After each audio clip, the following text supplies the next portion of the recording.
Hello hello साथी, good morning, नमस्कार। आज चाहिँ म नारायणथानको बुढालीकण्ठमा आएको छु साथीहरू है, मन्दिर दर्शन गर्नको लागि। पुस्तकम महिना मलामासको बेलामा चाहिँ नारायणको दर्शन गर्नुपर्छ भन्छन्, त्यही भएर अरू ठाउँमा त जानु सकेन है साथीहरू। त्यही भएर आज चाहिँ म लास्ट शनिबार पनि हो, यो महिनाको अन्तिम है, त्यही भएर हामी चाहिँ नारायणको दर्शन गर्न आएका छौँ।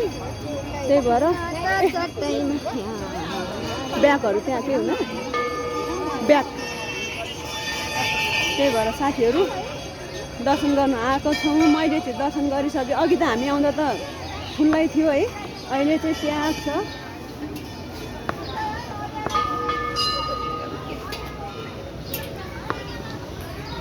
ल हेर्नुहोस् है साथीहरू, लाइन छ, लाइन कतिको लाइन छ भनेर म तपाईँहरूलाई देखाउँछु।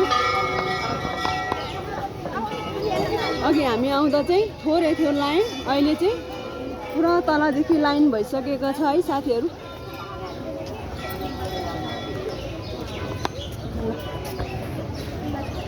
हजुरहरू पनि आउनु भएको छ भने चाहिँ अहिले लाइन प्याक भइसकेको छ है। त्यहाँबाट हामी चाहिँ दर्शन गरिसकेका छौँ।